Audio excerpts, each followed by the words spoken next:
Hello, and thank you for your interest in Envision Central Heber. Why Envision Central Heber? Well, we're growing a lot, and the city would like to be proactive about planning for growth. We'd like to make sure that Heber keeps its heart. So why Envision Central Heber? Well, Central Heber is a regional center. What happens here matters to those who live here, to those who do business here, and to those who work, shop, eat, and play here. This process was also an opportunity for stakeholders in the public to share their ideas and for the city to listen and learn. And what's the desired result? A broadly supported long-term vision and plan with enough detail to implement supportive policy. A number of communities across the West have endeavored to do similar things. St. George, Glenwood Springs, to name a few, and over the decades, it's really paid off. Our process takes its direction from Heber City's Envision 2050 General Plan, passed in 2020. In it, there's an encouragement to enhance and strengthen downtown, the heart of our community, an encouragement to consider areas for mixed-use housing and housing types adjacent to the downtown area, and to take another look at the 600 West area for recreation and tourism opportunity. So it was an opportunity to look at all of this together in more detail.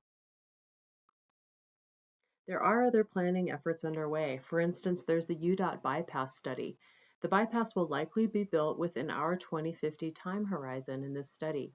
That means new possibilities for Main Street as the bypass is implemented. There will still be a lot of traffic, but no trucks. With city ownership of the street, there may be potential for street renovation, slower speeds, medians, a quieter atmosphere for people. And a reminder that the general plan is a center strategy. The idea is that focused growth can reduce pressure on open space and single-family neighborhoods. So, for example, a vibrant Main Street could reduce pressure on central neighborhoods. So if not growth in central Heber, then what? What's the impact on the heart of a community with little economic focus? Well, we could see that the edges of town might attract almost all new investment, simply because the land is easier to develop, it's open, it's cheaper. What we could see then is that Main Street would deteriorate, simply as focus is elsewhere. We might see little reinvestment in central neighborhoods and their housing stock as new neighborhoods develop on the edges of town. Over time, we could see that central Heber becomes undesirable. In this process, the city as a whole might lose its heart as central Heber declines. We don't want that to happen, and that's a huge reason for this process now. A reminder as we move into this summary of this effort is that while housing lasts a long time, other buildings like retail or office might turn over a time or two or three in our lives. And so in places like Main Street with a lot of those types of buildings, we might see a lot of change in coming decades. And this is our study area. We're looking generally from 500 north to 600 south, from 500 east out to the ball fields. And there are 3 sub-districts within the study area. The Main Street District, that's surrounded by the Central Neighborhoods District, and then the Recreation and Tourism District to the west. We engaged in a public stakeholder process. This means that we provided research and information to stakeholders in the public. We sought broad public input throughout. We built plans and scenarios and visions directly from that feedback.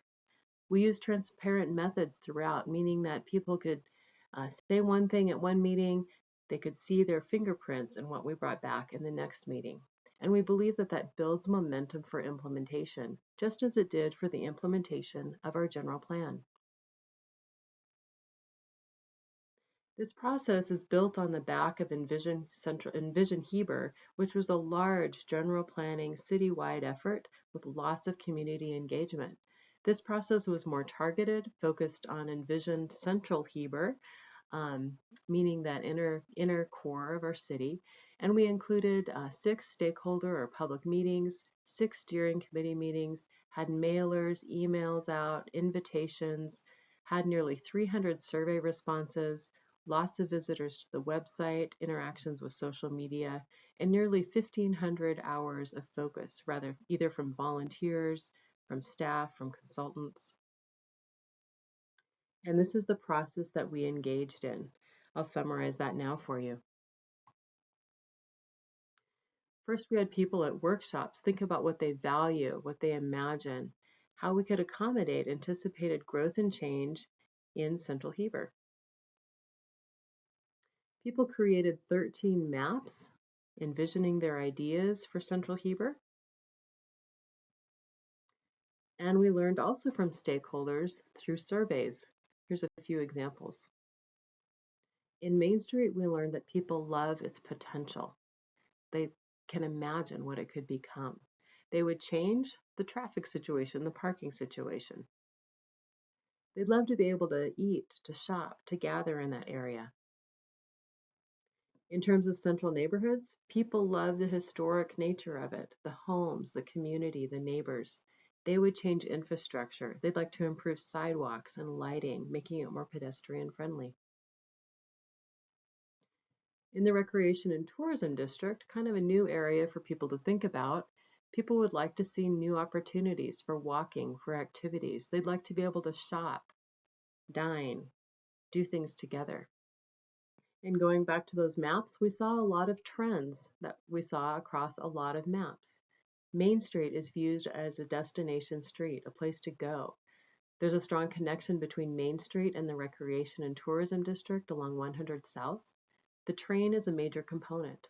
There's strong interest in character design standards for quality buildings that are beautiful and endure. People used mostly 3-story buildings to address growth, with 4 to 5-story buildings in specific areas of Maine and the recreation and tourism areas.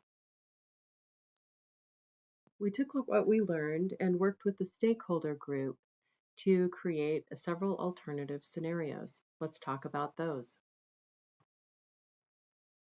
So there are 3 scenarios. Let's look at the 3 concepts for Main Street. Across all of the Main Street scenarios, we do include a destination Main Street and preserved historic buildings and places. The first scenario is the most vibrant scenario, focusing on adding a lot of business and housing to support the fun stuff like dining and shopping.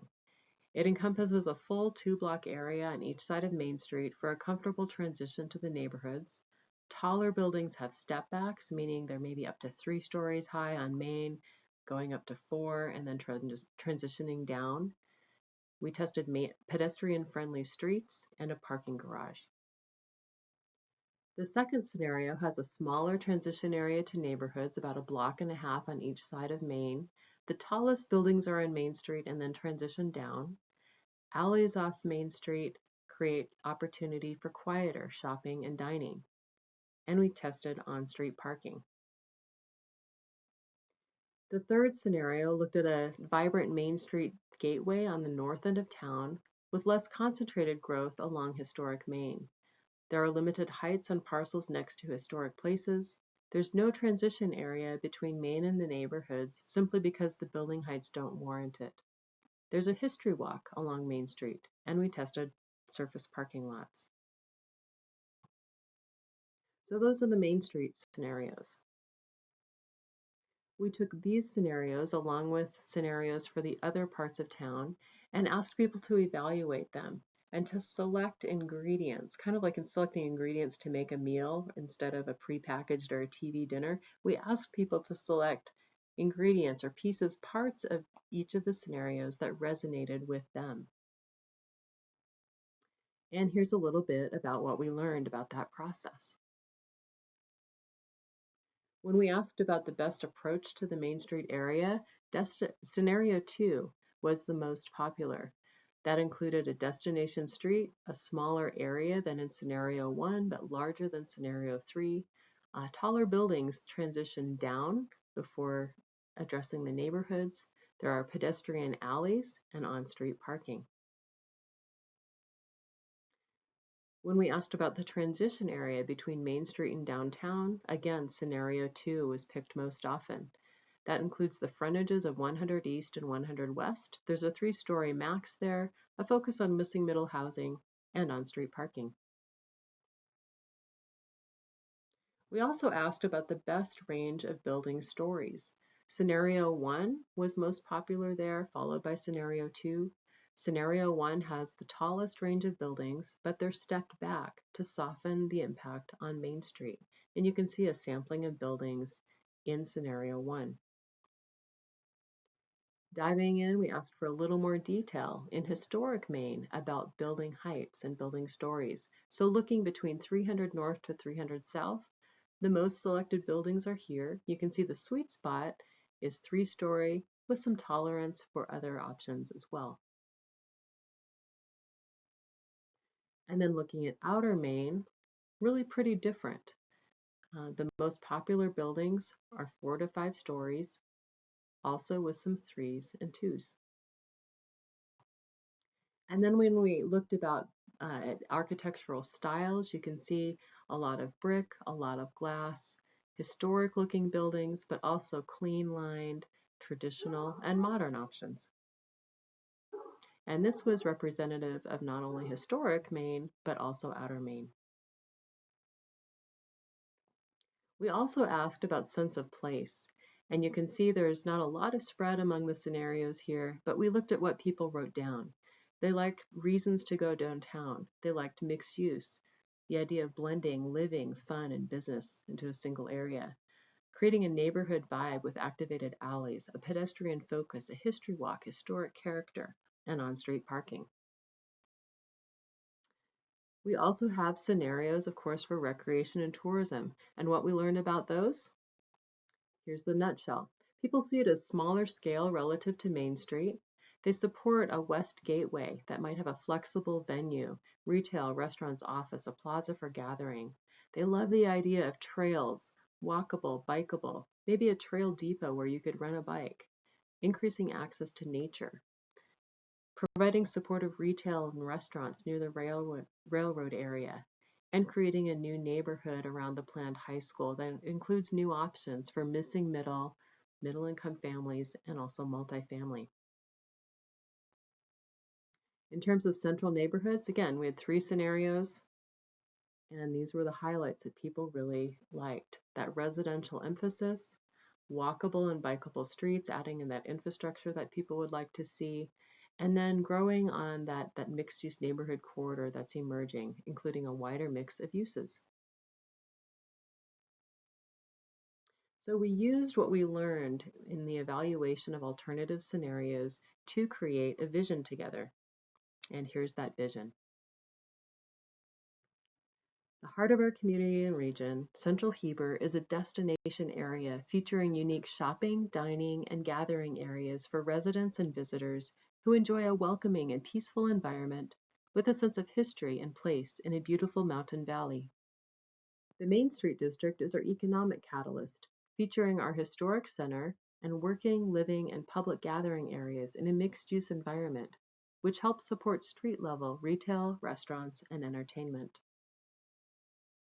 And regional recreation are features at our Recreation and Tourism District, which is the place to go enjoy the train, rent a bike, enjoy a ball game, or plan a regional recreational adventure. And finally, Heber's quiet central neighborhoods provide places to live that are rooted in our history while also conveniently located nearby places to work, play, shop, and dine. And then we have 10 general recommendations for the vision as well. Let's take a look at those. Let's highlight Heber's sense of history and place in a beautiful mountain valley and its welcoming and peaceful environment. Let's create a walkable, bikeable central city with safe and pleasant streets. Let's connect destination places and districts with interesting, pedestrian-friendly routes. Let's create increased living and working opportunities in the Main Street area for economic resilience and to better support uses like shopping, dining, gathering, and entertainment.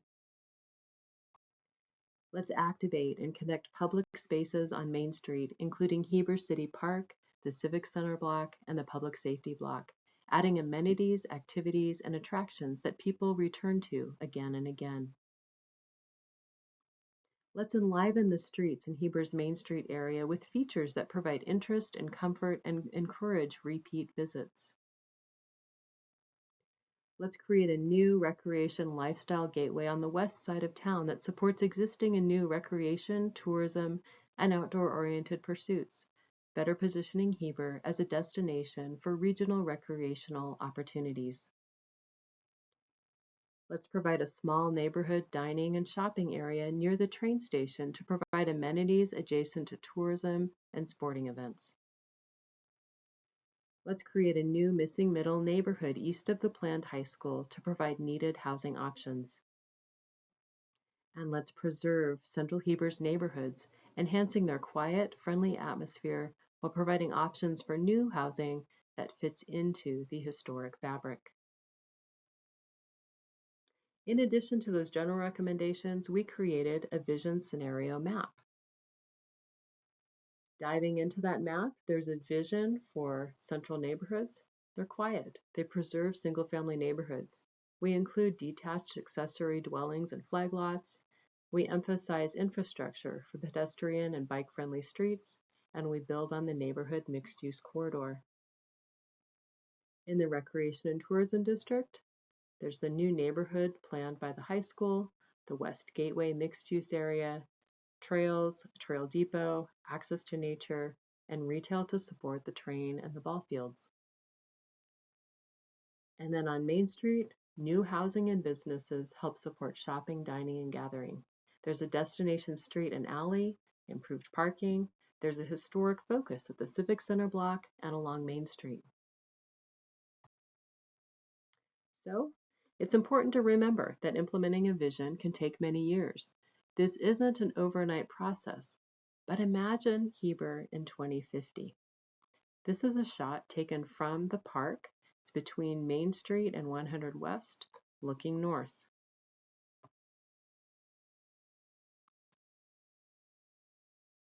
So you can see a pedestrian-friendly Main Street on the right. Building facades are limited to 2 to 3 stories on Main, up to 4 mid-block before tapering down as they approach 100 West. Main floor retail and restaurants get support from upper floor office and housing. There's a pedestrian alley in the center of the image between Main and 100 West, connecting the park to the Tabernacle block.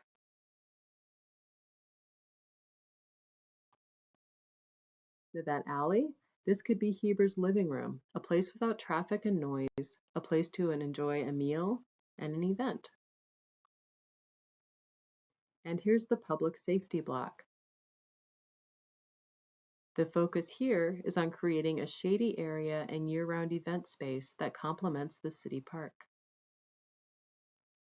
Zooming in, this could be a space for a year-round market under glass.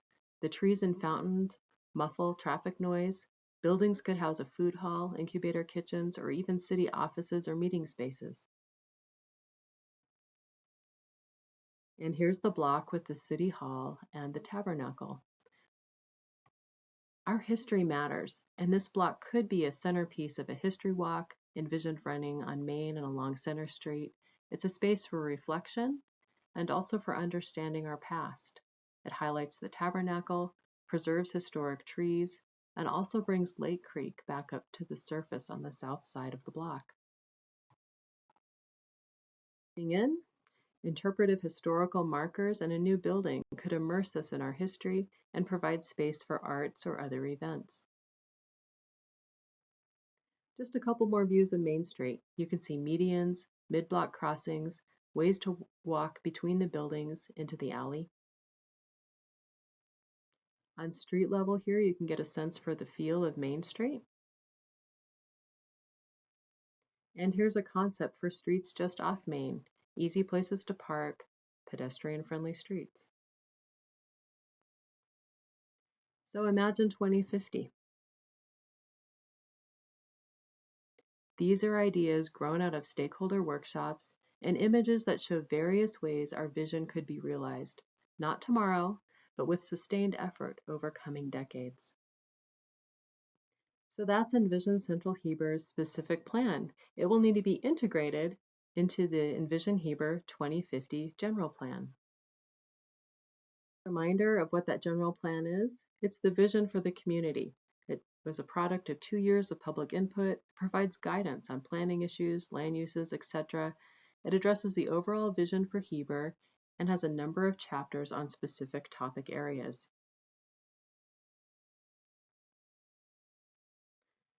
The Envision Central Heber process, this one, provides significant new detail and vision statements as requested for a number of these general plan sections.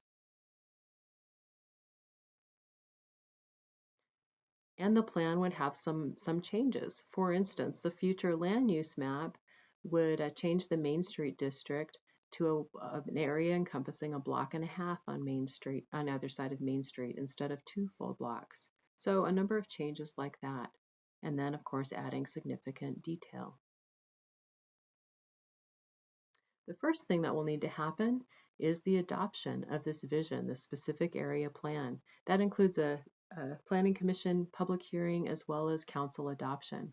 From there, the city can move on to ordinance updates, design requirements, building type standards, housing options and incentives, and then of course projects. We recently held a vision celebration and workshop where we asked people what their priorities are. And here are some of those examples. And we'll be using a lot of that feedback to help set priorities for the future. So again, thank you for your interest in Envision Central Heber. We appreciate your time and care for your city.